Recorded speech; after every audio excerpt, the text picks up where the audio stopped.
Hey Mark, how you doing, mate? I'm great, man. How are you? Yeah, Thank you for having me on. it's all good, man. Excited to speak to you, especially after some of the recent events that have gone down, like your recent trip to Vegas with Royval. How was that for you? Obviously, it wasn't the result you wanted, but Yeah, it's always fun to go and be a part of the UFC with someone like Brandon, who I've trained since he was a teenager. So knowing that when he was 15, 16, that fighting in the UFC is what he wanted to do, and him having that that big goal, lofty goal at the time. Excuse me. That to be there with him now is incredible because it just shows you that persistence and hard work and creativity and just his grit and will and who he is as a person has gotten him to essentially when he was a teenager he had no idea if that was going to come to fruition. So it's been amazing. My team's had an amazing year this year. Brandon is one of them. He's fought 4 times this year, and he's put on some amazing performances. And he also, unfortunately, he lost. But it's when you have dislocated shoulder like that, ref stops it. If we're gonna lose, I guess that's the way we're gonna, way to do it. And at the end of the day, it's back to reality now, and we get back in the hunt. And I'm telling you right now, that kid's going to wear that belt, that 125-pound belt. So we didn't that night, but that doesn't mean we won't forever. mhm. And with the fight, was it actually clarified what it was stopped for? Was it stopped for like the excessive strikes, or was it stopped because Mark Goddard saw that Royval was in that much pain? I don't know the answer to that. From what Goddard's reaction was, Hmm. I guess you could guess a bunch of different reasons. He wasn't technically able to defend himself, and so he was trying to reset his arm himself. I don't know Yeah. if you saw that on the video, but he was trying to reset it himself because he's a little savage. So uh, that's I don't know why he did. I'm not saying it's wrong. I'm just saying I don't know the answer to why he did that. Because obviously, so I think there was a few seconds or maybe 1 second left in the round, and the commentary team was saying that maybe if he got back to the corner, you could have popped it back in and he could have fought through the pain and carried on. Do you think that was a possibility for him?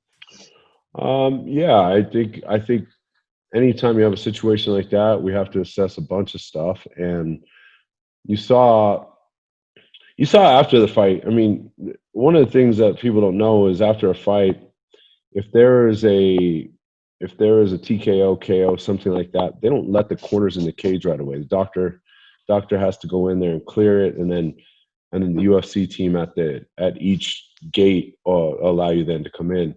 Problem was is that the doctors weren't resetting his arm, and as a coach and former fighter and all of that, that's something that I've I guess fortunately and unfortunately had to do several times throughout my coaching career. And so, and it's actually I've done it with Brandon on his other shoulder. And so he had surgery years ago on his other shoulder, the one that didn't pop out on Saturday night. And I've done that before there. So the point is that you saw when that happened, I went in and I knew what the heck it was, and I reset it for him almost instantly. And the doctors and everybody standing there, they weren't doing a whole lot, which I was like, get out of the way and let get this kid out of the pain, that he's in. So yeah, potentially that could have happened. I don't know. There's a lot that has to go into that. Um, I he's going to have adrenaline going on. Is he going to be able to defend himself? There's a lot of stuff that would have to go into that. Is there potential that he could come back out and fight? Yeah, absolutely. And obviously, you said yourself he's a savage. He's doing stuff trying to put his shoulder back in while he's rolling around, getting like punches thrown at his face. So yeah, he's a savage. He is. Yeah, he's really fun to watch. And you know, he's obviously young and new in the UFC, but he's not young and new to MMA. And like I said, he's that next generation, the kid that's been doing this since he was actually, he's a young man now, but he's been doing this since he was a young teenager. And so, you know, that's to see that new generation coming in, you just see a complete mixed martial artist, and that's what Brandon Royval is. And just to be clear, he's never dislocated the shoulder. He already dislocated on Saturday night. He just dislocated, sorry. Yeah, that the other shoulder is the one that had, but like I said, he'd had surgery on that years ago. Yeah, so, but never the other one come up before. Not to my knowledge, but who knows, right? Because obviously, if it did previously pop out, it's more likely to pop out easier in the future. Exactly. Yeah, he actually had an MRI done yesterday, and the results came back today, and he's got a tear in his labrum. The doctors are looking at it to assess whether surgery is needed or not, and so, you know, at minimum, he's going to be out for a little bit. I would say at maximum, you know, depending on how the surgery goes and what have you, you know, you're looking 4 to 6 months. So it, you know, it could be 4 weeks to 6 weeks. It could be 6 months. You just never know with stuff like that. It's such a shame as well, because we've never really seen someone, especially in the flyweight division, but someone come in and put their mark on something straight away. He's made a name for himself in that division, like straight away. Obviously, he got the late notice call to fight Tim Elliott, and he won that fight. And everyone was saying, like, yeah, he won that fight, but that happens sometimes. And then he goes into the next fight and has like the fight of the night, an amazing fight, exciting fight, and puts a finish on it as well. And then obviously this fight is such a big opportunity for him. And if this didn't happen, it's like, and he came out, even had a war and came out with a loss, but if he came out with a win, he would have been one of the best stories to come out of UFC, because no one's done that.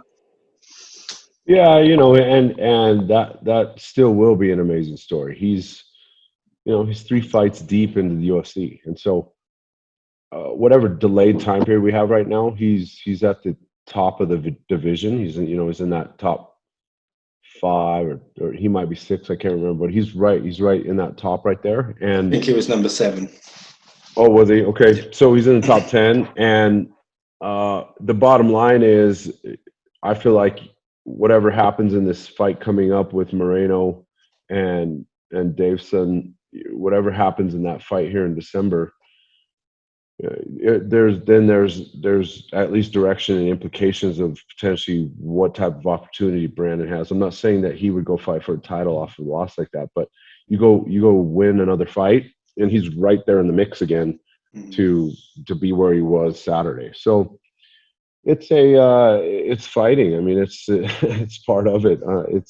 It's not. I'm not happy about it. He's not happy about it. We both still love the Moreno matchup, and so potentially they meet again later down the road, or not. But the point is that with Brandon, like I said, I've trained him since he was a teenager. Brandon, if you give Brandon 3 rounds to beat Brandon, that's one of the reasons why he's in the top 10 in the world. Mm-hmm. Yeah, definitely. Like, the stuff he does is just amazing. You don't see it anywhere else. Like, for example, I'm sure you heard it many a times being his coach, but that spinning elbow. Where do you see that? Especially after, obviously some people do it, but not after getting rocked. And then, like, even listening to him break it down on some of his interviews afterwards as well, he was explaining that it wasn't just by chance that Kai France was in that position for him to do that. He made him go in that way by using his footwork and stuff like this. It was really good to watch. Yeah, it was, for sure. And the funny part is, I guess not funny, but the reality is that he's been doing that stuff his whole career. He's learned foundation. His foundation is amazing in the sense of skills, and so his foundations is really honed in, and then he's able to be really creative because he's great everywhere. And so he's not afraid to go to his back. He's not afraid to be standing. He's not afraid to be against the cage. And so you get someone like that, it's a dangerous fighter. I mean, he's he reminds me, he's the smaller version of John Jones. I have some experience with John Jones, given Anthony Smith is one of my guys and fought John Jones. And when I watched John Jones, is one of the toughest just fighters I've ever had to watch to find any type of holes or opportunities. He's a fighter you don't want to fight because he's so dynamic. And I feel like Brandon has shown that he has very similar skills. Of course, Brandon needs to go create a legacy like John. So I'm not saying he is him, but I'm just saying he's a fighter you don't want to fight because you don't know what's going to happen. And so, that's a good thing for Brandon. Yeah, of course. It's definitely good. When you watch Brandon, you always see him attacking from everywhere. He never gives anyone a break, basically.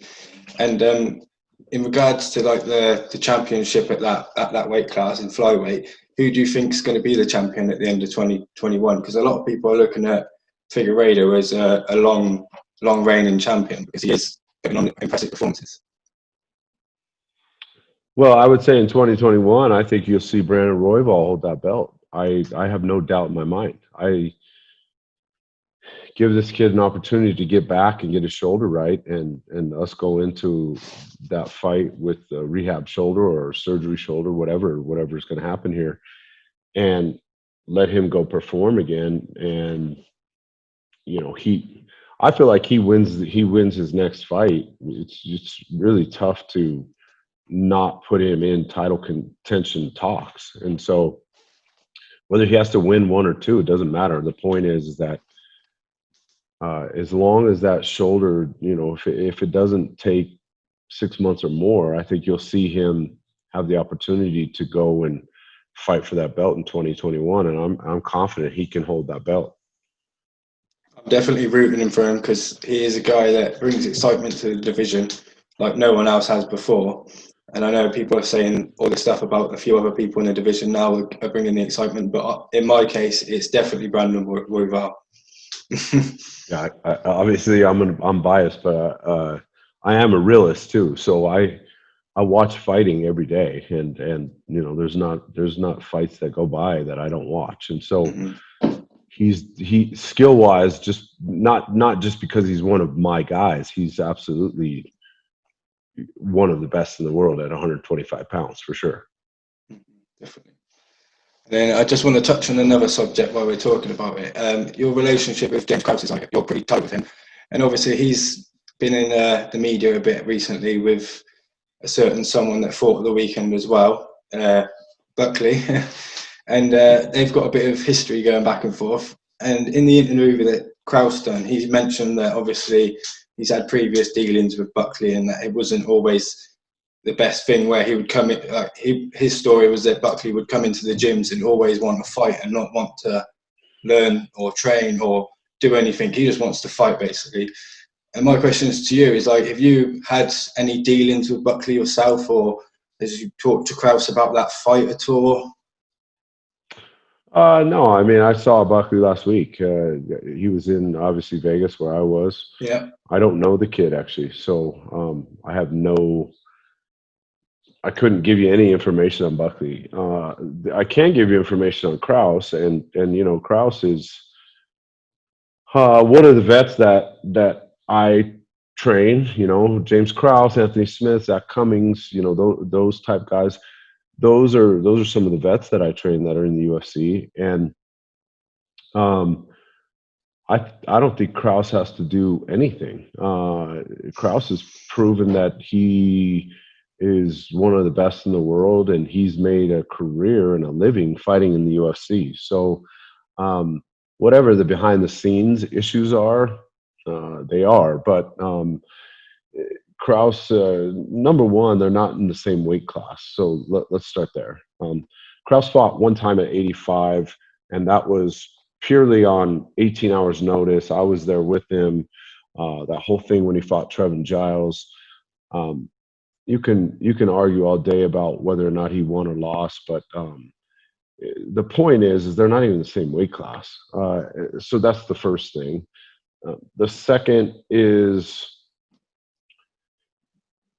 Krause has asked multiple times already for that fight, and I don't see the UFC calling me and saying, "Hey, is this an opportunity or an option?" So, Buckley is an up and coming, fighter, and Krause isn't. So I don't know. If you look at the UFC machine, does it make much sense to go put a young kid like Buckley against James Krause, who's a super savvy vet, nasty as hell?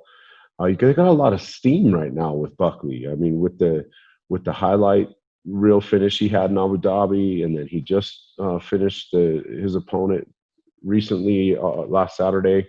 They've got some steam there. So, when you're trying to build a kid, is that the smartest move? Even despite what's going on behind the scenes between those two, if you look in the business end, that's not the smartest move. And then also, which weight would they fight at? Because Krause technically is not Krause. If there was another weight class, he'd be a 65er, right? He's a big dude, but the point is, he's a 65er. He fights at 70 because the 55 cut was miserable for his lifestyle. I'm the one that talked him out of fighting at 55. He wasn't having any fun fighting, and so and since he's gone to 70, he's done some incredible stuff. So that was the right call. But the point is what weight class do they fight at? Obviously, Buckley's a big dude. He's a muscular guy. He's not getting to 70. So. So anyway, I don't know. Again, I have nothing. I don't know Buckley. I only know Krause. And if I'm thinking with my business mind, it doesn't make a lot of sense. But if they want to fight, I'm sure they could figure. I'm sure at some point they'll figure it out, right? And so, and if that's what we want to do, we'll prepare and go do what we always do. And so, that's. People fighting is funny because there's a lot of shit talking going on right now, but the UFC's not jumping on that to say, hey, let's book that. I haven't heard from the UFC one time about that, and I hear from them on a daily basis about my team of guys that we have in the UFC. I think it's a bit of what you said about where the UFC probably don't want it, because I've seen Buckley come out and say, like, why don't you accept the fight, blah, blah, blah. And then I've seen a Instagram post from Krause earlier saying that he's not been offered the fight. So it's probably what you said, where the UFC are smart to I mean, if anybody knows about a UFC offer, I would know. There's not one that comes by that I don't know about, and my athletes and I don't discuss. So I haven't seen one. I've never heard from the UFC one time about that being an option. So, if they wanted it, they would have already, in my opinion, they would have already hit us up and said, "Hey, are we taking this or not?" And so, I haven't seen it. If they're ever going to book that, why wouldn't they book it now? So, I'm not saying it can't happen. I'm just saying up to this point, I haven't seen one. I haven't heard one word about that. I've heard it in between these two, but I'm saying from the people that are signing the checks and making bout agreements, I haven't seen one offer. Yeah, that all lines up then. So obviously you're going to be a busy man this weekend as well with Anthony Smith fighting Devon Clark, I believe. Yep. What sort of things have you been doing to prepare for that fight? Because obviously Anthony Smith's not had the best run at the moment, and obviously he's trying to still stay in that top 10 and fight for that title eventually. So what sort of things have you been preparing? Well, it's interesting because 2018 Anthony Smith was the talk of the town, right? Mm-hmm. And obviously he went on and fought for a world title against who I would say is the best mixed martial artist I've ever seen in John Jones. And after that, let's not forget, because people forget this. Anthony Smith lost to John Jones, and we went to Stockholm, Sweden, in Gustafsson's backyard and finished Gustafsson. Okay, so the people that are sleeping on Anthony right now saying, hey, what's happened? You've lost 2 in a row, blah, blah, blah, blah. They're correct. We've lost 2 in a row. We, as a collective group, we've lost 2 in a row. But this isn't the first time Anthony Smith has lost multiple fights before, and so it's just that the eyes on all of this are the most magnified. So the biggest thing we're doing is just you just gotta get back to the drawing board and stuff like that. This isn't the first time as a coach that I've had an athlete lose multiple fights in a row before. So can we turn the corner? Well, this Saturday is the proving ground to go show that we can. And so that's the thing. But don't sleep on him just because he's had 2 losses. He fought. If you think about it right now, people aren't giving Glover Teixeira enough credit. If we're saying, hey, Anthony Smith, he hasn't done. He's having a tough time. Well, maybe, but also the opponents that he's facing are the best in the world. Number one, number two, Glover's had an amazing run right now, especially at his age. Mm-hmm. He just beat Thiago Santos, who's obviously in that same conversation, same ranking status as Anthony Smith. Those are 2 really, really top 205ers in the world. He beat both of them. And he finished both of them. So there's got to be a lot of credit given to Glover there. And then also, Rakic is absolutely somebody that is a rising 205er in that division. And we got beat there. So now it's like, okay, he's a 12, like Anthony Smith's a 12-fight vet. He's a seasoned vet. He's been around. He's been in and out of the UFC before. He's been cut. He's had his dreams taken away and pulled away from him. He's rebounded and come back and showcased what he's actually capable of in the UFC, and he's gone on to fight for a world title. And so when people discount all of what I just said, it's because you don't remember the history or you don't know the history. So that part of it is, it's just what it is. I mean, that's how people are today, right? It's just you're only as good as your best, what you did last. And so I get it. But the cool part about fighting is on Saturday we don't have to talk about it anymore. We get to go and showcase what he's about, and I love that about fighting, is that it's the prove it business. And so we get to go prove that he's still one of the best in the world. Definitely. It's going back to the Glover loss. It is kind of a hard situation because when you look at that fight, people were judging Glover already on his age and other stuff. So they already had like Anthony Smith automatically to win because Glover was older and and then seeing Glover in his last fight, if you look at Glover now and the image that people have of him now and put that in the Smith fight, it wouldn't be so overwhelming that he lost. Do you know what I mean? And yeah, then potentially. Obviously, MMA fans are fickle and they forget stuff so quick. So no one's going to think about that. But it's just like you said, like no one sort of looks back at the history. They always think about your last fight or your last 2-3 fights. And that's what they remember. Which is fair. I mean, it's fair. I'm not criticizing people for doing that. I get it. It's what it is. I mean, pro sports, it's very fickle business. It's you have to be doing great things all the time. And if you're not, people don't give you the respect that you've earned. And so you got to go earn it again. And so no, I get it. But the thing about it too is if you look at the Glover fight versus Anthony, if that's a 3-round fight, Anthony wins that fight. He came out a little too hot. He was winning that fight for a round and a half. So, he came out a little too hot, and unfortunately, it caught up with us.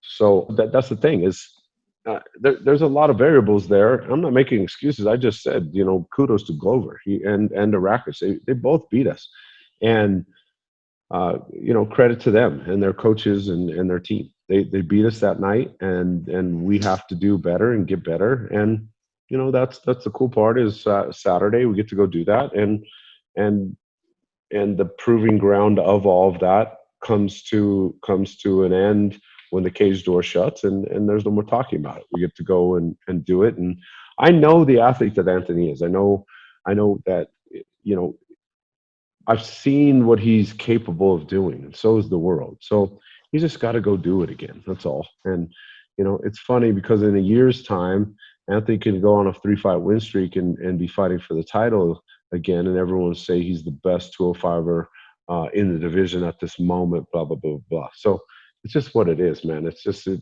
either catch someone on the up or you catch someone on the down. There's no middle in fighting.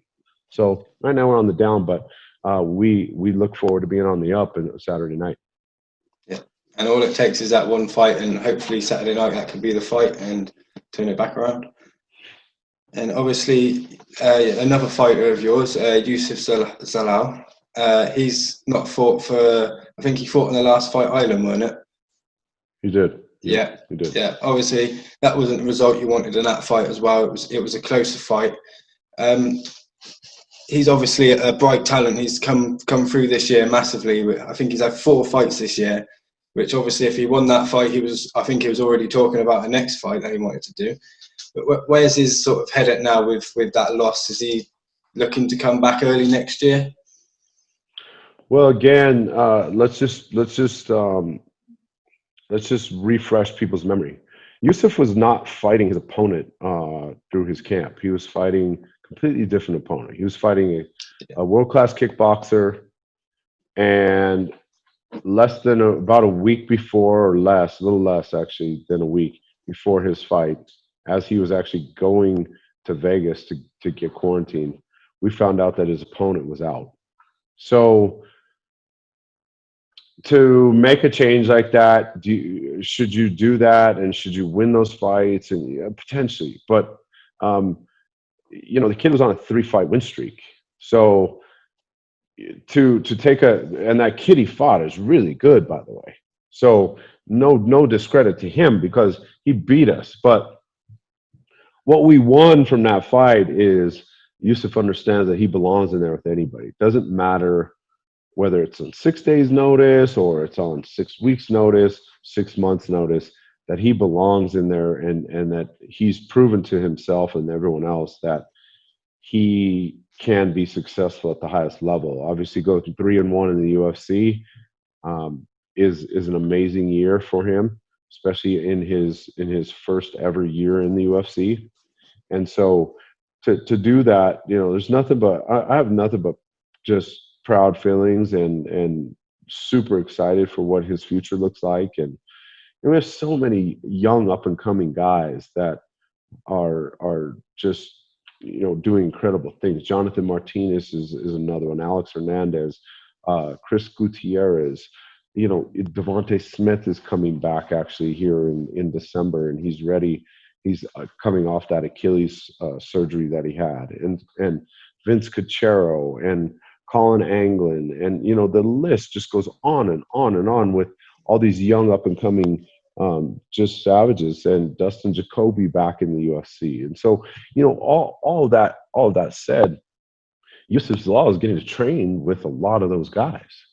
You know, he's surrounded by guys that are just rising on a daily basis and going and doing incredible things. I mean, Jonathan Martinez took the fight against Thomas Almeida.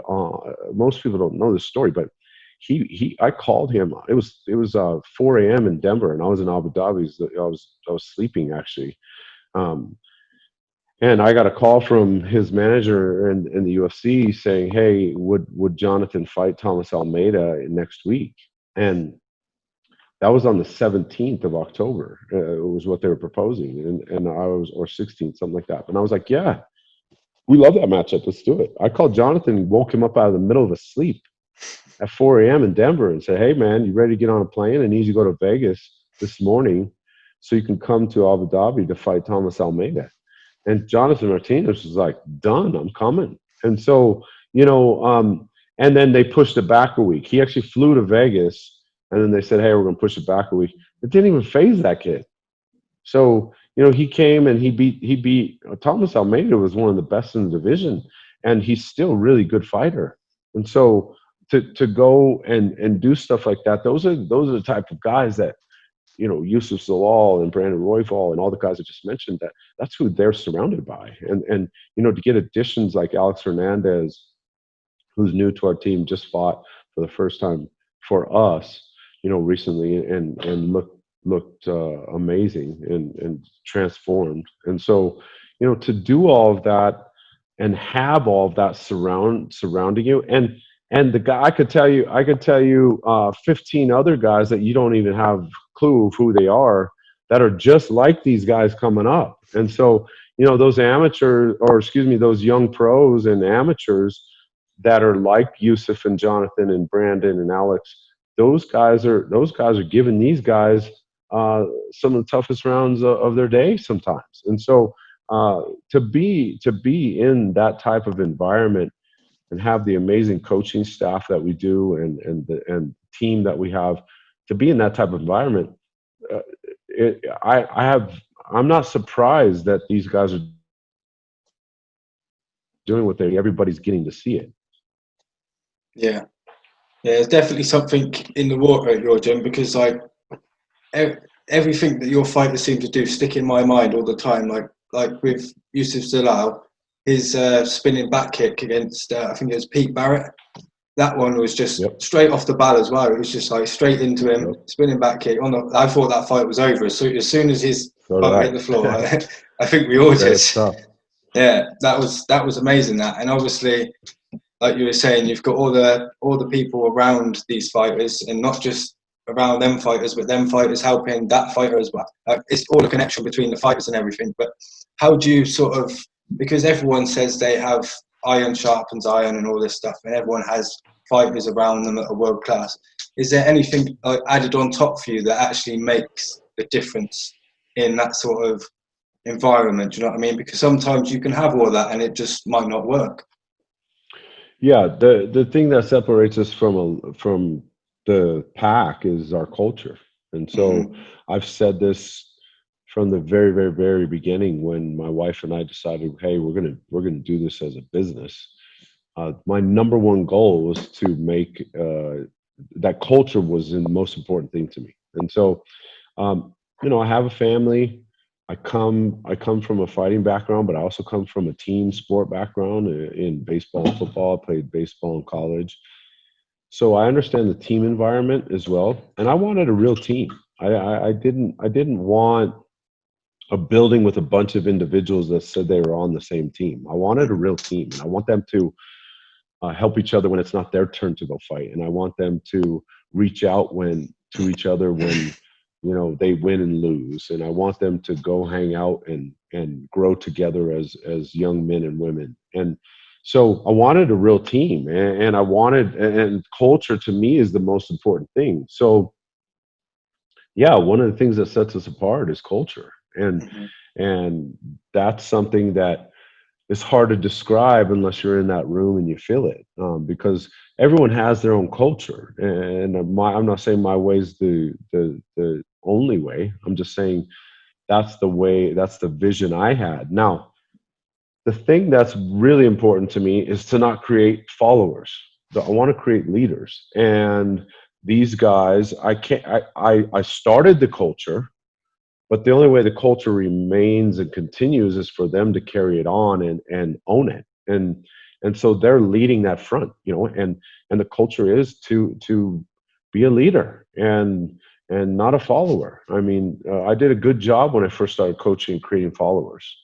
I didn't do a great job of creating leaders because I didn't recognize that I was doing that. And in time, I've realized no. And so the reason I say that is because culture has to consistently grow and change and evolve. And so, the way we did things a year ago, we're not doing today. But some of the roots have never left from 12 years ago and 10 years ago as a business. So, the core roots have never left, but it takes a while to cultivate and grow that stuff. And you got to get the right people around you, and including coaching staff and fighters and support staff and support teams, and so that is one of the things that sets us apart. Do we have amazing coaches and excellent technique and talent and amazing athletes? Yes, 100%. You have to have all that too. So I'm not trying to discredit that, but I am saying one of the things that sets us apart is culture, and you can't put your finger on that unless you're in that room and you feel it. Mm-hmm.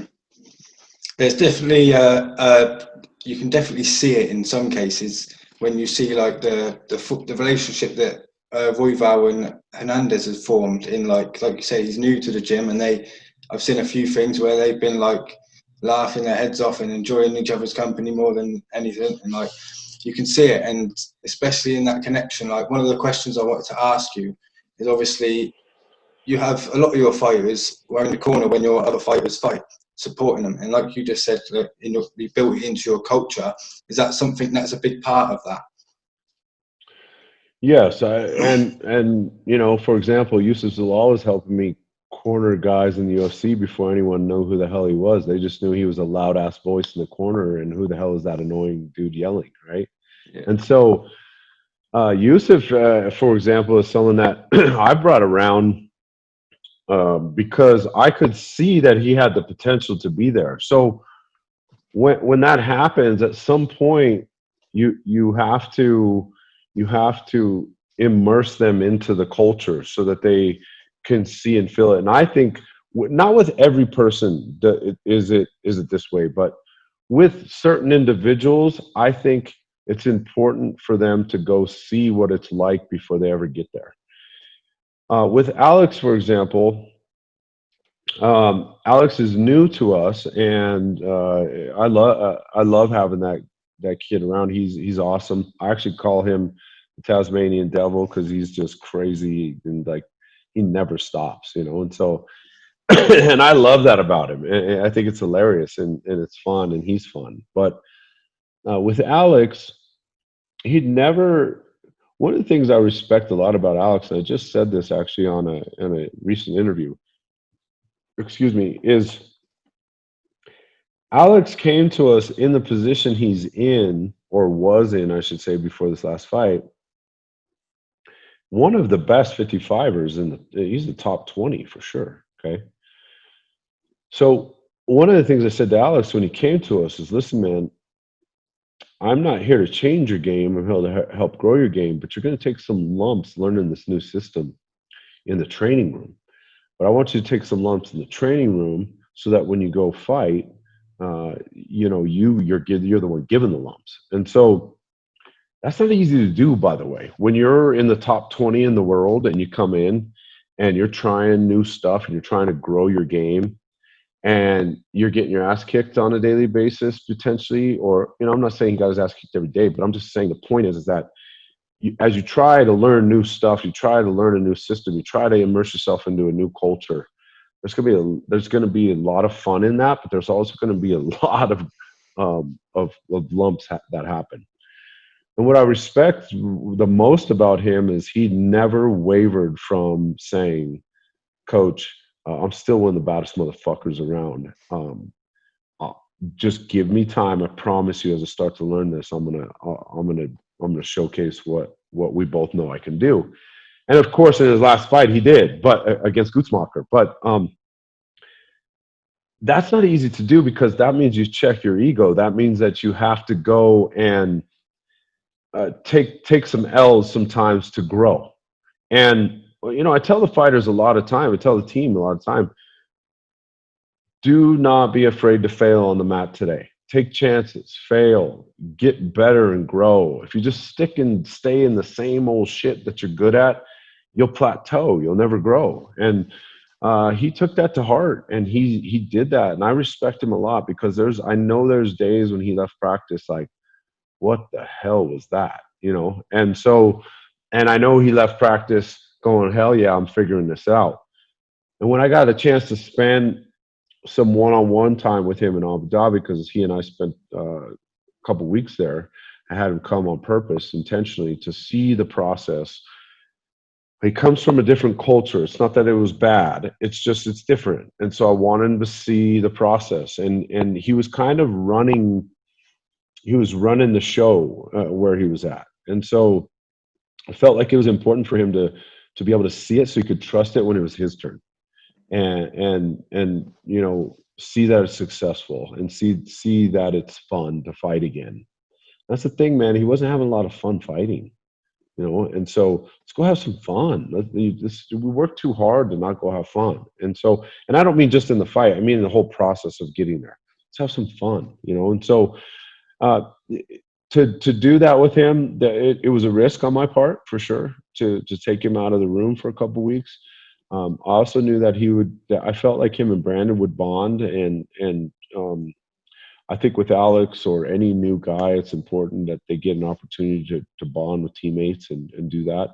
That circumstance is unique, so it's not like I'm going to do that with every single one of my fighters. It's unique. The timing's unique. The Abu Dhabi thing was unique. The whole reason we were there for so long was unique. So there's a lot of unique things. Timing is always, you know, one of the most important things. So, but I could give you countless examples of kids that I've done that with, and Youssef, for example, is one of them. Youssef's cornered with me some big fights before anyone even knew who the hell he was. And you know, Alex obviously cornered some big fights, Brandon Royval against Kai Kara France, Luigi Vendramini when he was in Abu Dhabi, making his debut after 2 years, being off 2 years from injury.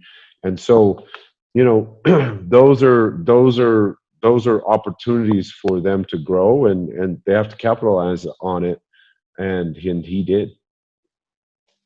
And obviously, when it comes to like getting a new fighter come to your gym, is it sort of the case of you're willing to work with anyone, or is there certain things that you see in someone that you're happy to like put your time into them, sort of thing? I'm willing to talk to anybody. I'm not willing to work with everybody. It depends on the fighter.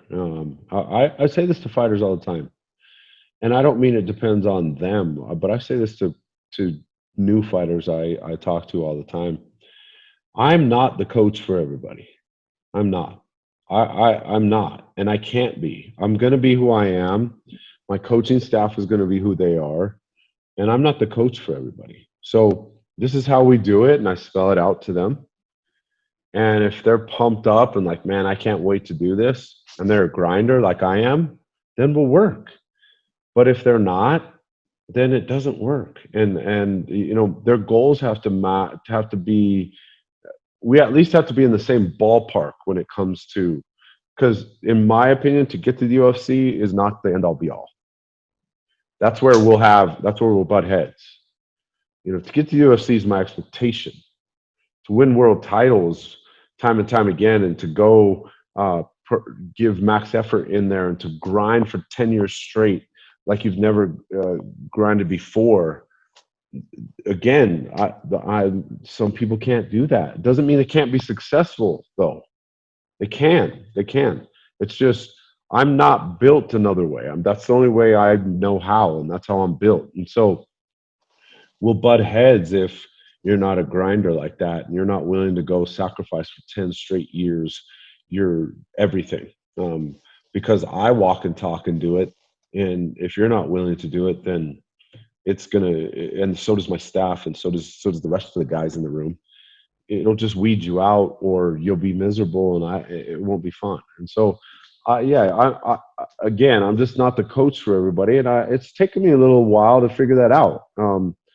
Because, you know, in the past, yeah, sometimes I would bring in any guy. But I've just learned over time that that's not the right way to cultivate our culture, and it's not the right way. And sometimes it's not fair to that fighter, because they can go be successful somewhere else. It's just in my system, in my culture, they're just different. And it's not that they're bad. It's just they're just different, and there's a better culture for you. It's not this one. And without looking into it too much into the culture side, obviously without knowing someone, is there anyone in the sports world that you look at and would like to say, like, you could had the chance to work with them, that you would love to work with them? Is there anyone that comes to mind? That I'd like to work with? Yeah. Yeah. I'm so effing busy that Yeah, I mean, there's some talented kids out there for sure. I mean, there's, but it has to go past talent. Um, I like, uh, I like working with young up and comers, and I like working with certain vets. And so it's just it has to be the right mixture, And so there's some talented kids out there. I could tell you some names that I'd be like, he potentially looks like he'd be fun to work with, but um, without me knowing whether or not they are or not, meaning I've had interactions with them and I've met them, and um, I could see that that's a kid that I could train. Alex is actually one of those kids, to be honest with you. I saw Alex fight a kid that I used to train. His name was Derek Adkins. They fought in the regional scene, and Derek Adkins actually had lived. He still does. He lives in Oklahoma, and he would come and he'd train, a few weeks in Denver, and then he'd go home and he'd train primarily there. But so he used to come and train. So I wasn't technically for that fight. I wasn't coaching him for that fight. He just came and trained a little bit. And when I looked up Alex, I was like, oh shit, that's a tough kid. And um, when I saw Alex continue to fight on the regional scene, I realized that he was managed by Jason House. And Jason and I obviously work a lot together because he manages a lot of my fighters. And when I saw Alex, I was like, man, that kid just looks like he's my cup of tea, right? And so, and he is, and that was I spotted that correctly. He is. When I met him, when he came out here to train, when he was looking for a potential new home, he excuse me, he just is. And so I can spot those kids when I've done this long enough to where I can spot those kids. And and he is a good example of that, And so when I heard that he was looking for an opportunity somewhere else, I jumped on it and I said, "Yo, I want to bring that kid to Denver and see if this culture fits him, and if and vice versa, right?" And so, and obviously that's worked out to this point. And what I like about that story as well is I heard before that it was sort of like he sort of found you in a way, because he was sort of looking for the gym in different places, wasn't he? He was going around and then he found you, and you sort of already had that seed in your mind where you knew that he could be right for the gym and the right fit for the culture, sort of thing. Yeah, he's one of and he's really misunderstood, by the way, that kid.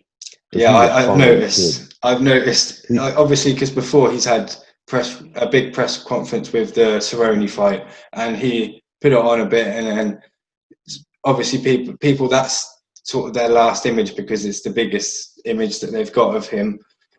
But now, if you look at like some things that he's done, like I watched some of the podcasts you did with Smo the other day, and like you could see he is a good guy. He's funny, and you could tell. He's and whatever people couldn't. I could give two shits what they think about him. I know what he is, and he's my cup of tea. So when you ask, is there someone out there? Yeah, there's a few guys out there. I'd rather not say really who they are or any of that, but when they come to fruition, like Alex Hernandez did, then we'll talk again, and I'll be like, that was one of those kids, And so, and no offense to any of these guys, I call them kids because I'm double their age. They're young men. I need to be better at saying a young men, but those young men that we work with are amazing. And when you insert someone like Alex who fits like that, and he's got the talent that he's got, and he's willing to continue to grow, the sky's the limit on that. Definitely. He's only, how old is he again? I can't remember how old he is. Alex is in his middle to late 20s. Yeah.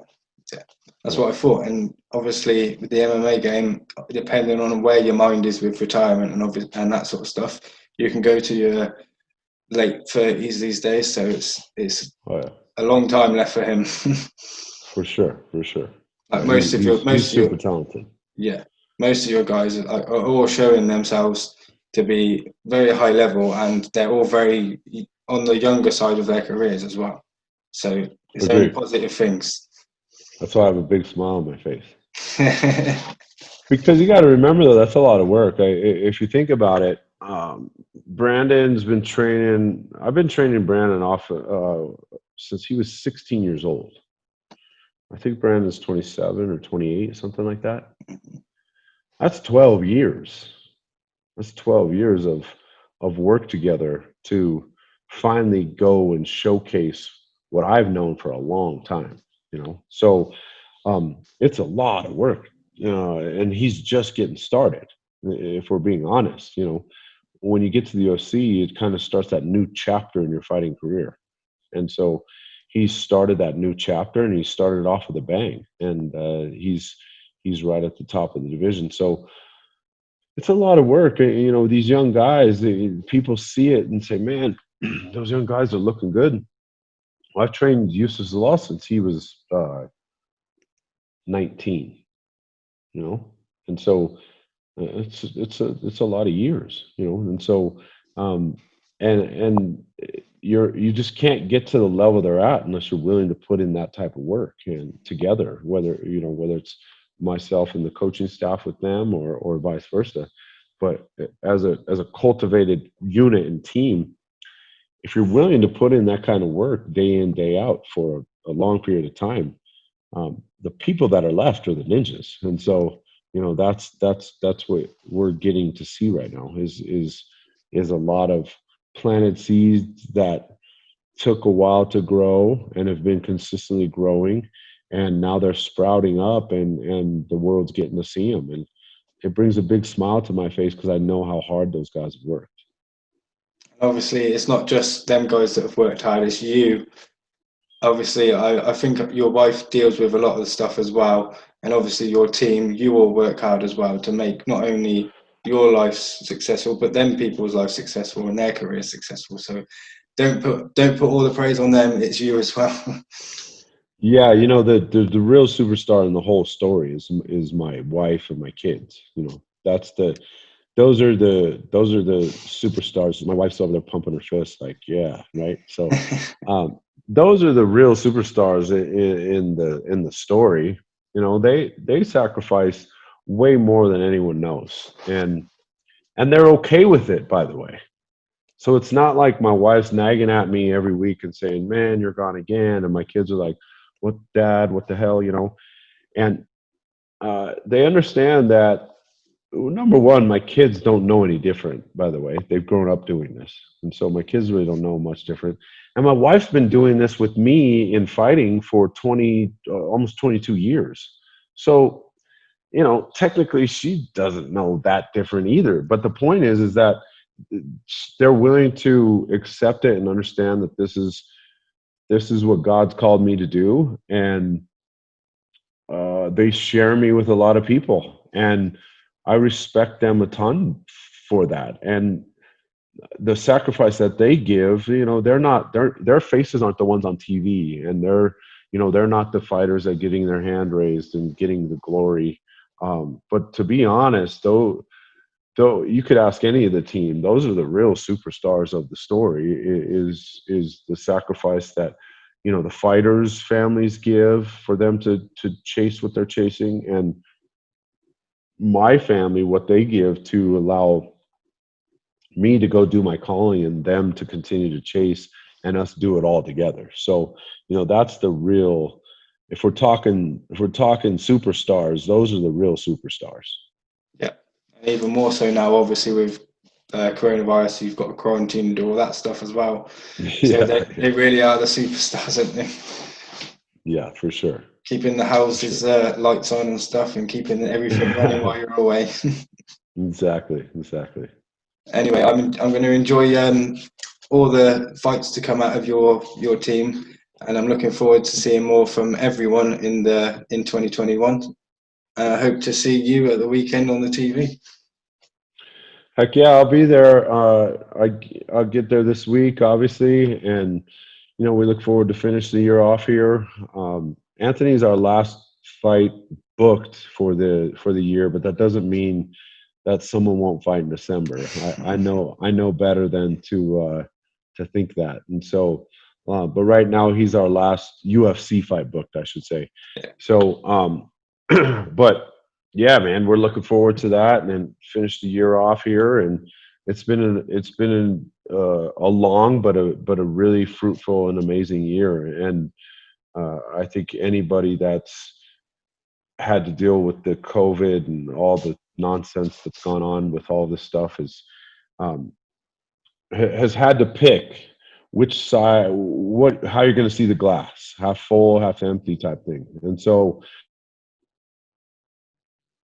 to adjust to what we've been given and just go after it. And like I said, we've had an amazing year this year with our team, not just on the UFC level, but on the regional level, and just in cultivating new talent and watching these guys grow. Some of these guys haven't fought this year. And I don't mean the UFC guys, but some of my guys maybe fought once or haven't fought this year because of COVID. And they still show up, man, with a smile, and they're getting after it. And what I can't wait to see is all the hard work that those kids have put in. And then they get to just jump on the regional scene, and then they get to one day be in the position of these amazing fighters that we've talked about tonight. So that we look forward to that, and keep doing great stuff. I appreciate you having me on tonight, and let me know how I can be of assistance in the future. Thank you for your time as well, and I appreciate you coming on, and I look forward to speaking to you again in the future. Awesome, man. Have a great night. You too, buddy. Thank you. See ya.